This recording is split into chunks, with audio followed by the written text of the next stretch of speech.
Cricket టీంలో ఇతనుకున్నంత అమ్మాయి following ఎవరికీ ఉండదేమో. విరాట్ కోహ్లీ 1988 నవంబర్ 5న ప్రేమ్ కోహ్లీ, సరోజి కోహ్లీ దంపతులకు ఢిల్లీలో జన్మించారు. కోహ్లీకి ఒక అన్నయ్య, ఒక అక్క కూడా ఉన్నారు, వికాస్, భావన. కోహ్లీ వాళ్ళ నాన్నగారు క్రిమినల్ లాయర్.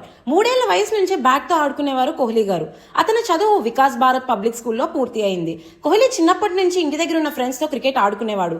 1998లో రాజ్ కుమార్ అకాడమీలో జాయిన్ చేశారు విరాట్ గారి నాన్నగారు. ఎందుకంటే విరాట్ కి క్రికెట్ అంటే అంత పిచ్చి అని అర్థమైంది వాళ్ళ నాన్నగారికి.